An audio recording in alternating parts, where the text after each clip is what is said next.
wake up.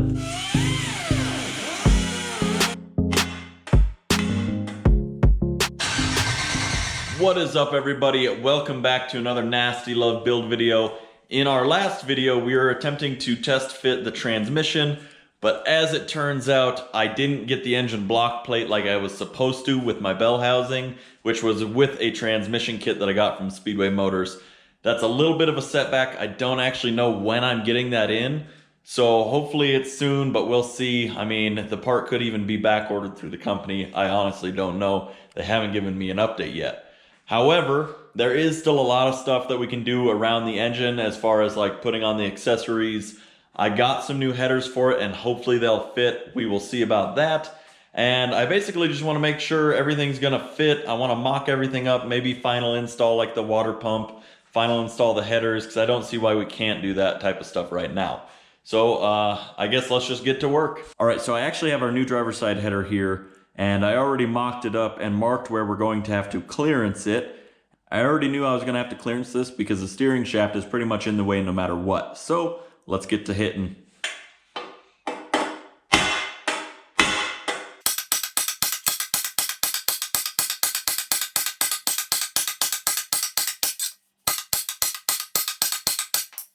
And now this may be ugly, but if you're worried about performance, this does not affect performance at all. And if you don't believe me, you can check out the Engine Masters episode where they almost crushed some headers flat and they performed exactly the same. So let's see if this will fit now. All right, so we've got our driver's side header bashed up and it fits good enough. I might have to put like some heat shielding on the brake lines because they get pretty close. But other than that, I was able to bend the brake lines mostly out of the way, and I think we're clearing this steering arm just enough. When we get the transmission mounted up, I'll double check and make sure that we have enough clearance. If not, I'll just pull it back out and hit it some more. But it looks like we're gonna be good. So I'm gonna go ahead and put the header up here.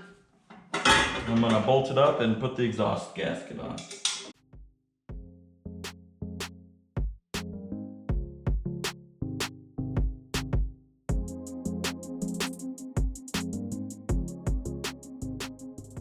All right, so that header is on. I'm just gonna tighten these down off camera and I'm gonna go to the other side and see which header I should use since I do actually have two passenger side headers.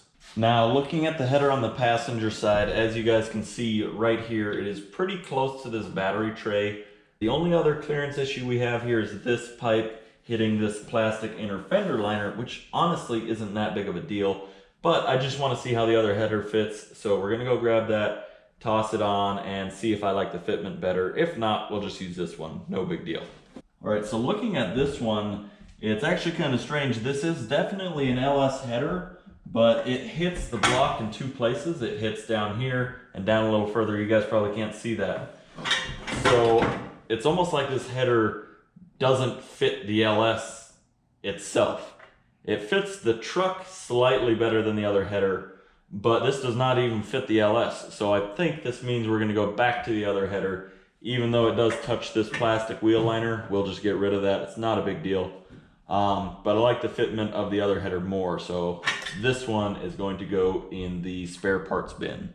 So I'm gonna go grab the other one and we're gonna final mount that and leave it on. And then our header install is completed.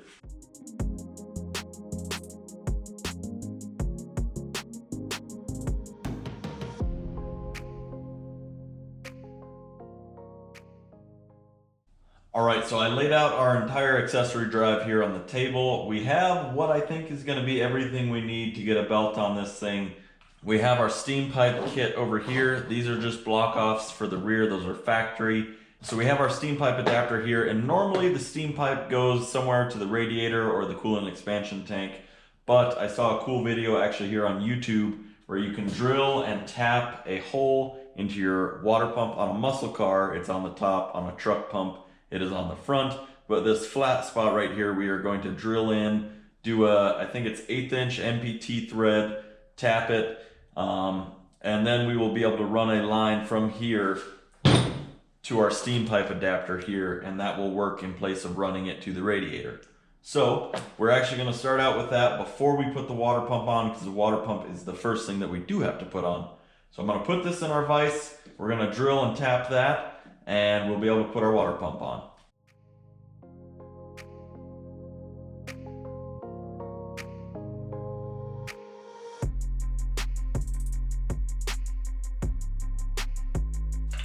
All right, now let's go ahead and toss on this water pump.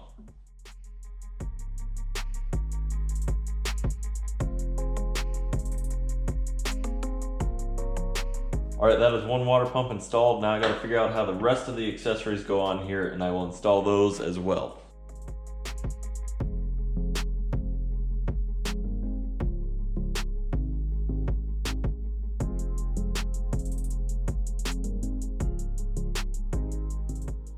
All right, so I know the lighting is bad, but we have to cut and notch this portion here so that we can fit our tensioner pulley. So I'm gonna just probably cut maybe even along this line all the way out to up here and down here, and that'll give us enough room for our tensioner.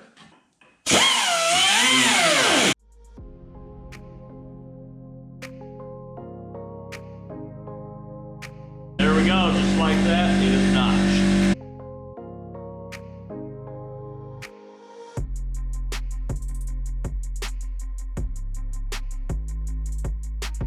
All right, as you guys see here, I do have the accessory drive on the right-hand side now.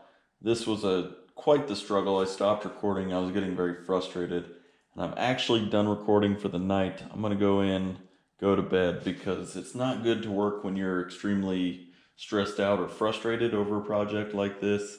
It's good to go get a fresh mind and then start back the next day. So that is exactly what we're gonna do. I might put on the other bracket just because it's real simple, and then I'm gonna go to bed and have a fresh mind for this tomorrow. All right, so it is actually the next day, and if you look here, we do not have the alternator bracket here anymore. I took it back off so that we could come in here and cut out this battery tray. I'm not sure exactly what all holds this thing on, but I'm gonna try to cut out most of it just so we can get clearance to the header. And we really don't need it there anymore since the alternator is gonna be covering half of this, so we can't put a battery there anyways. So let's go ahead and get to cutting.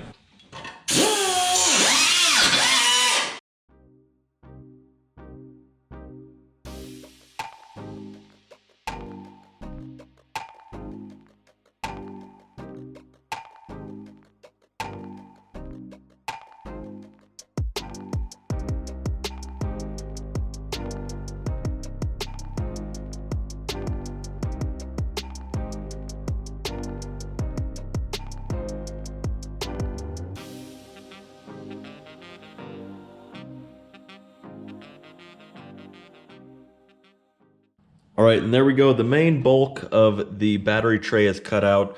We have a lot more room here for the header, and we have room for these heater hoses if I do decide to use them, which I might, because you never know when you're gonna run into a rainy situation in the truck, or when it'll be just a little bit chilly, you need to defog your windshield. So I might still try to run these heater hoses, we'll see. Because if you see there, it is pretty tight. It'd be quite the squeeze. I'll see if that'll even work. If not, I just won't run heater hoses, no problem. But that is all cut out and ready to go. Now we're gonna go ahead and install the spark plugs in the engine, and I'm gonna put on our coils with our new coil brackets and put on our plug wires. So I'm gonna go ahead and grab all that stuff and start slapping it on.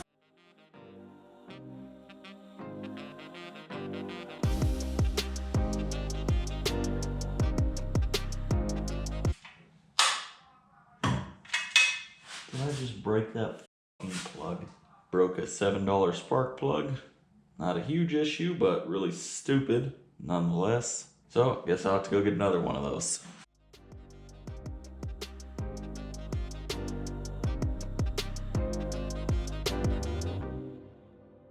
Now let's try not to break any of these.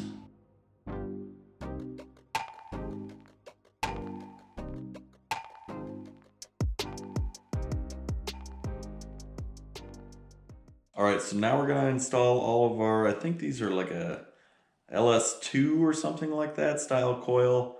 They are on an ICT billet bracket. We're just gonna go ahead and set this on there, tighten everything down.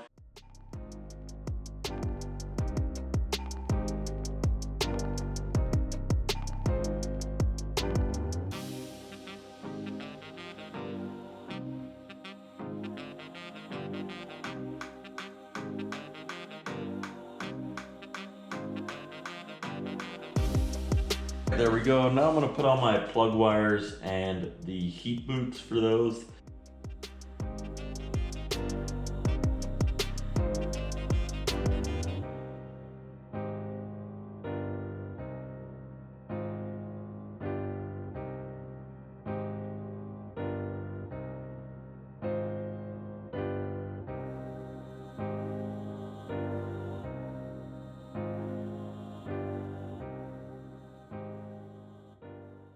All right, so there we go. We have all the coils, wires, and plugs in and on, and it looks awesome. I'm really happy with those brackets. I like the MSD red plug wires. Everything's starting to look a lot better. I'm getting pretty excited because we're getting pretty close to being able to fire this thing up. I got a couple more little things to do before we end this video, so let's go ahead, figure out what we're gonna do next, and get that stuff done.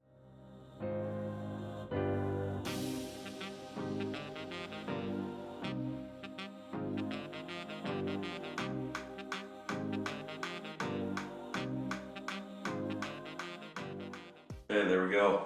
The intake is on and torqued. All right, so next thing we have on the docket is we have to get this wiring harness through the firewall here. I already started to drill a hole just to make sure it would be in the right place and of the right size. We're gonna drill that hole, we can put that through and then mount our ECM right on this nice little shelf inside the truck. I'll show you guys here. This little shelf right here. So I think this is probably a good place to put it. It's clean, out of the way, and I still have access to it if I need to. All right, let us get to drilling.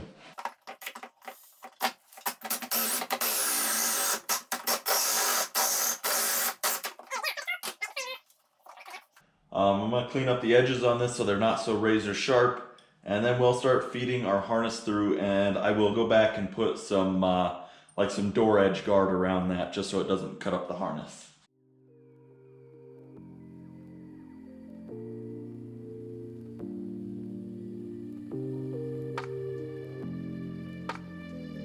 So at this point I'm going to lift this thing up and put the starter in and put our oil filter on.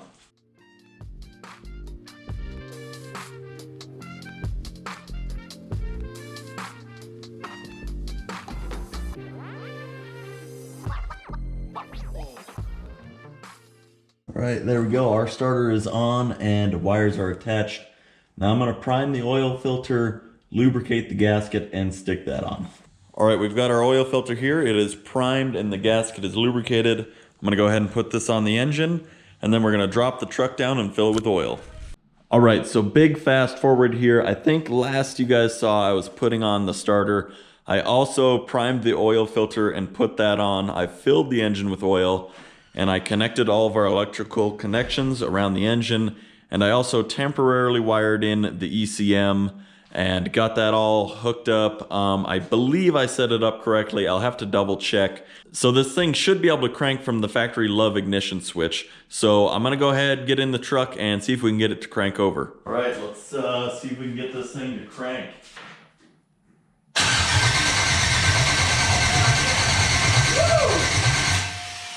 Yes! It cranks over from the factory LS ignition. I mean, it's not like it was really hard to wire in. I literally just used the factory LUV wiring. But that is really exciting to hear that thing crank up. And at this point, that is probably the end of this video, guys. I still have a lot of work before I get it running now. I gotta plumb the whole fuel system. I have to get some wires for the ignition coils so that I can wire those in, because I somehow managed to lose my ignition coil wiring. And then this thing should be ready to fire up. But you will be seeing that in the next video. So thank you guys for watching. Be sure to subscribe, hit the thumbs up, and guys, let's get to building nasty love.